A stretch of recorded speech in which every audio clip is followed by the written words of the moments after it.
Você está iniciando no mundo Linux agora, quer aprender a instalar um Linux aí na sua máquina ou na sua máquina virtual, mas não faz nem ideia por onde começar? Então você está no lugar correto. Hoje a gente vai aprender a instalar passo a passo a distribuição Linux Debian, certo? E eu vou explicar todos os passos para você, como que funciona a questão de repositórios, partições, sistema de arquivos. A gente vai fazer bem detalhado essa instalação para você de fato entender.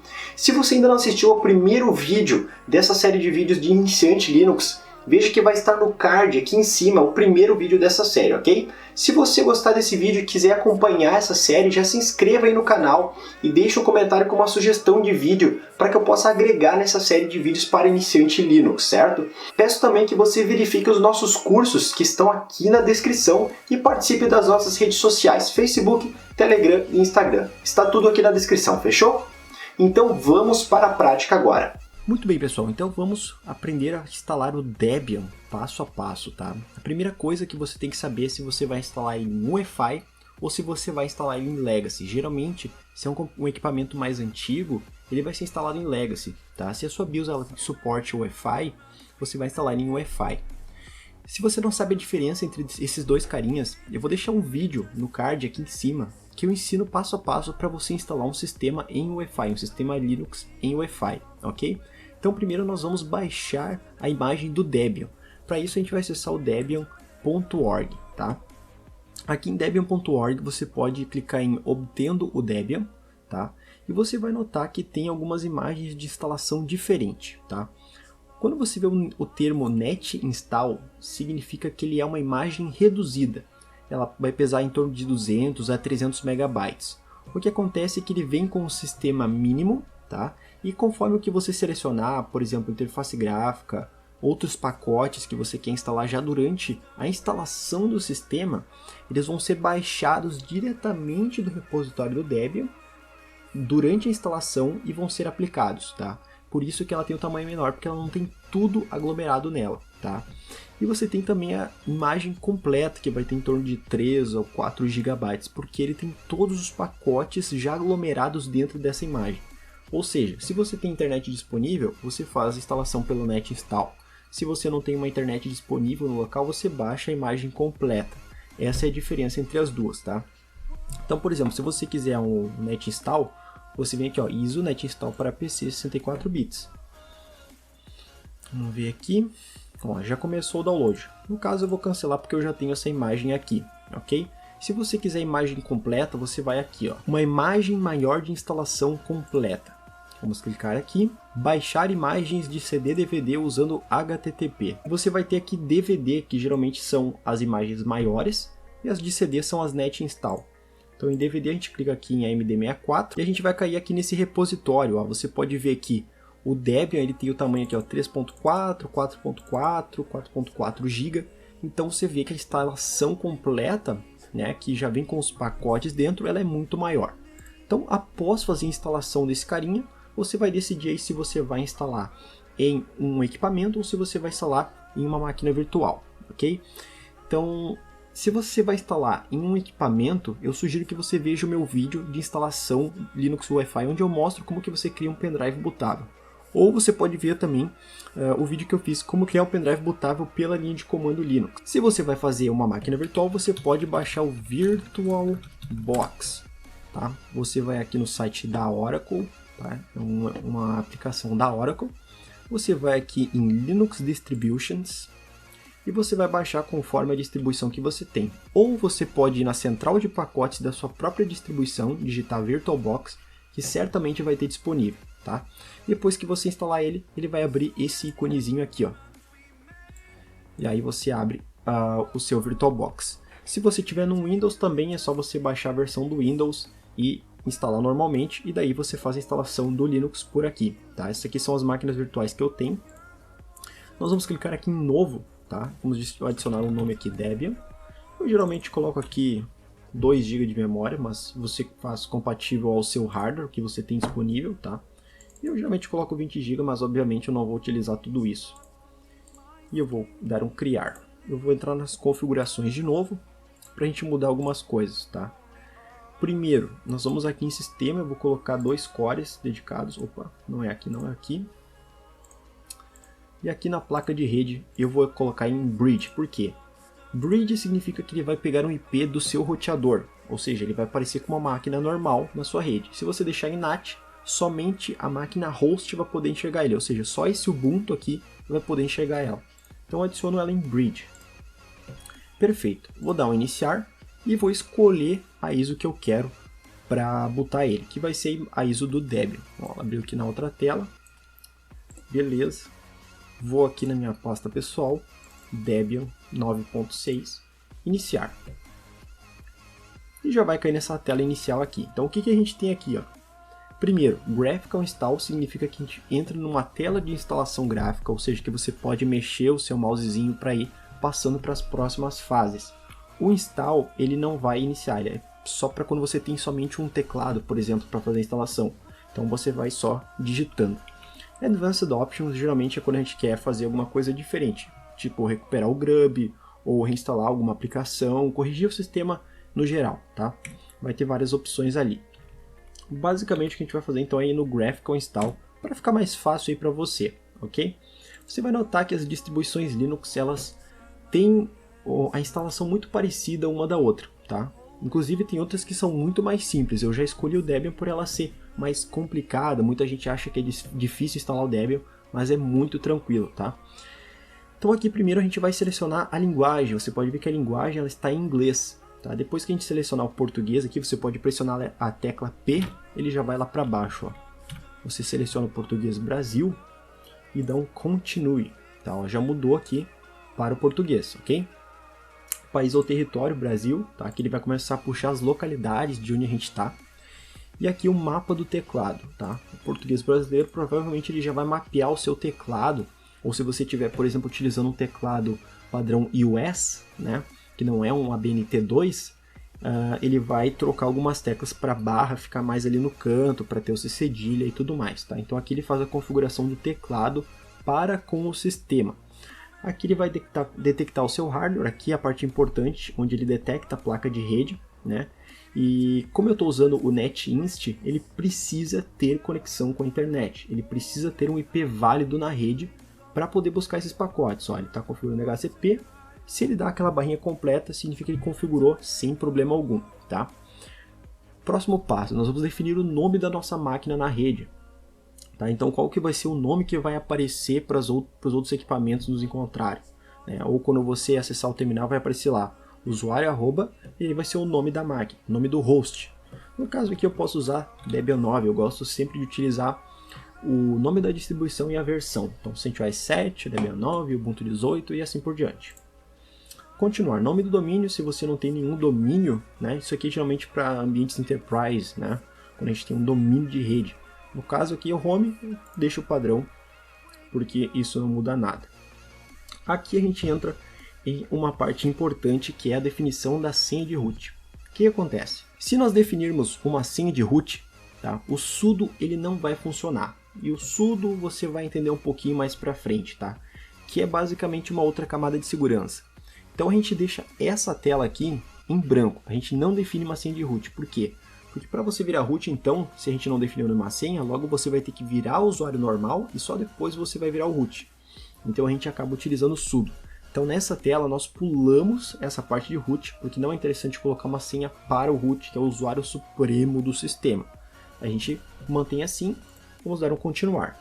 Nome completo do novo usuário. Então você coloca aí o nome, seu nome completo. No meu caso aqui, Matheus Gabriel Miller. Beleza. Continuar.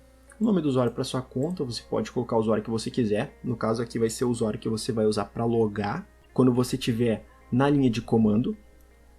Vamos continuar. E agora nós vamos definir uma senha, tá? Definir uma senha bem cocô. Beleza. Agora ele vai fazer algumas configurações básicas de rede. Possivelmente vai sincronizar o relógio via NTP. Ok, vamos definir então a nossa time zone. Vou colocar aqui São Paulo. Vou colocar Rio Grande do Sul, porque eu estou no Rio Grande do Sul mesmo. Mas eu estou acostumado a colocar São Paulo nas outras distribuições. Agora vem uma parte interessante, que é a parte de particionamento, possivelmente. Isso mesmo. Então aqui nós temos uma parte um pouco mais complexa, tá? Nós vamos fazer isso manualmente, porque eu quero que você aprenda a fazer isso, tá? Se você entrar aqui usar o disco inteiro, ele já vai particionar automaticamente. Então, por exemplo, eu vou dar um continuar aqui. Ó, pode ver que ele tem aqui o disco todo, e aqui eu escolho o que eu quero. Ó. Só a partição home, só a partição barra, né, que é a partição principal, a home separada e essas aqui separadas. Eu escolho o padrão que eu quero, ele faz automático. Caso eu não quero nenhum desses, eu quero fazer manual, tá? LVM, tem alguns vídeos de LVM aí no canal, sugiro que você veja para aprender um pouco mais sobre isso. E volume criptografado, que é para quem quer um pouco mais de segurança, tá? Vamos aqui no manual e vamos fazer uma instalação mais básica. Vamos selecionar aqui, dar dois cliques, criar uma nova tabela de partição, ou seja, aqui entra aquela questão de MBR e GPT. Se você vai instalar ele em UEFI, possivelmente você vai criar uma tabela de partição GPT.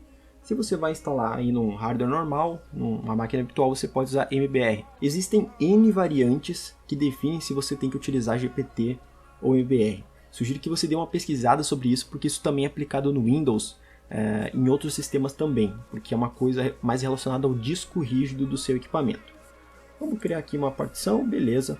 Agora a gente já pode começar a particionar. A gente tem 21 GB de espaço livre, tá?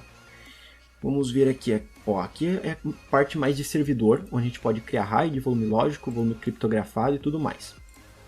Eu vou dar um continuar, tá? Criar uma nova partição. E vamos definir qual que vai ser o tamanho dessa partição. O que eu gosto de fazer? Eu vou pegar 2 GB. 2 GB. Posso criar ela como primária, porque quando você usa uma tabela de partição MBR, você pode criar no máximo 4 partições primárias, tá? O que a gente geralmente faz é criar 3 primárias e uma lógica, e a lógica a gente separa em várias outras que a gente quer. Já no GPT nós podemos criar diversas, acredito que até 128, se não me engano. Então aqui a gente pode colocar tudo como primária sem problema algum, tá? Ó, qual que vai ser o sistema de arquivos? Aqui nós vamos mudar e vamos colocar swap, tá? O swap é aquela questão que vai ser usada quando a sua memória estiver no máximo e ele precisa desafogar processos, ele vai pegar um pouco da swap e vai adicionar em cima da memória, tá? Tem vídeo sobre isso no canal, se você quiser ver, ficou bem interessante. Finalizar a configuração da partição. Ó, então já ficou aqui uma partição primária de 2 GB do tipo swap. Eu vou criar uma nova partição agora e vou colocar aqui só 9 GB, certo? E depois os outros 10 a gente utiliza aí numa outra partição. Vou colocá-la como primária também, sem problema algum. Aqui eu posso escolher diversos sistemas de arquivos, tá? Pode ser FAT32, FAT16, que geralmente é utilizado para pendrives, XFS, JFS, BTRFS. Esses ext2 e ext3 não são mais utilizados, tá? O ext4 é de longe o mais utilizado com eles, tá? O BTRFS ele também é bastante utilizado, mas é mais para nível enterprise, tá? Ele tem algumas coisas que você tem que aprender a gerenciar e trabalhar no BTRFS, porque ele cria snapshots e vai utilizando mais o espaço. Então você tem que saber como gerenciar ele. Eu não recomendo, eu recomendo que você instale ou ext4 ou XFS, tá? Então eu vou pegar aqui o ext4, que é o sistema de arquivos, tá? Sempre você tem um disco rígido. Em cima desse disco rígido você precisa de um sistema de arquivos para em cima dele ter o sistema operacional, tá? Ele é simplesmente a camada que faz entre um e outro, que permite que você instale um sistema e que você possa utilizar um sistema em cima de um hardware daqueles, tá? Então ele vai fazer essa interface entre esses carinhas. O ponto de montagem vai ser o barra, tá? Que é a minha partição principal. No outro vídeo a gente vai falar sobre o File System Hierarchy, que é essa organização de diretórios do Linux. Então, basicamente, sistema de arquivos ext4, que é a mesma coisa lá que o NTFS do Windows, se você não conhece. Ok, vamos finalizar essa partição. Ok, já temos 2 partições e sobrou ainda 10 GB para nós. Esses 10 GB nós vamos colocar na partição /home. Ok, ó, já pegou aqui o /home também. ext4 também. Continuar. ext4. Finalizar a configuração da partição. Beleza, está aqui pronto o nosso particionamento. Então nós temos aí um swap, um barra e um /home. Se você estiver instalando em UEFI, possivelmente você vai ter que criar mais uma partição e você vai ter que montar ele como /boot, tá? Porque quando você usa um sistema em UEFI, ele cria uma partição separada para você guardar os arquivos de UEFI, tá? É um pouco complexo de explicar porque esse não é o escopo do vídeo. mas você pode pesquisar aí nos fóruns Linux e também ver o meu vídeo de instalação Linux em Wi-Fi que você vai entender sobre isso. Vou finalizar o particionamento e escrever as mudanças no disco agora. Escrever mudanças no disco? Sim. Ok. Então vamos ver agora, ele vai começar a instalar os arquivos básicos, tá? E eu retorno o vídeo assim que finalizar. Bom, após instalar o sistema básico ou baixar os arquivos, né? Ele vai perguntar aqui se a gente quer colocar um CD ou DVD para complementar essa instalação. Eu vou colocar aqui não. E agora a gente vai escolher o repositório que a gente vai utilizar. O que é o repositório? Sempre que você ouve essa palavra, que está em todas as distribuições Linux, não somente nas baseadas em Debian, ele vai ser um endereço de rede, pode ser um FTP, um HTTP ou sei lá o que, e ele vai ser um lugar onde vai estar todos os pacotes disponíveis para uma determinada distribuição. Então, por exemplo, se você quiser instalar o Firefox, que você vai lá no seu central de programas, dá 2 cliques lá e clica em install, aquilo está vindo de uma central de pacotes, ou seja, está vindo de um repositório, tá? E cada distribuição ela tem um repositório, tá? Por exemplo, o Debian, ele vai lá, testa todos os pacotes, garante que eles estão estáveis e só depois disso ele coloca lá no repositório. E aí fica disponível para qualquer pessoa que utiliza a distribuição Debian poder baixar. Então aqui a gente vai selecionar o Brasil, que vai mostrar os repositórios no Brasil, tá? Aqui você pode geralmente selecionar o que está mais perto de você, certo? Então, por exemplo, se você mora aqui no Rio Grande do Sul, talvez a de Pelotas seja mais interessante, seja mais rápido o tráfego de buscar um pacote lá. Eu sempre utilizo o FTP BR Debian e nunca tive problemas com ele, tá? Aqui, se você utiliza algum proxy que pode barrar, né, o seu gerenciamento de pacotes para você baixar ou não, você pode colocar aqui as informações nesse padrão. No meu caso, eu não tenho nenhum proxy, vou dar um continuar, e ele vai começar a baixar mais alguns arquivos. Aqui ele dá uma mensagem sobre participação no concurso de utilização de pacotes, você pode pular essa parte, colocar em não. E agora ele chega numa parte interessante que é um dos diferenciais do Debian. Ele permite que você instale qualquer interface gráfica, ou seja, nós podemos instalar GNOME, XFCE, KDE, Cinnamon, Mate, LXDE.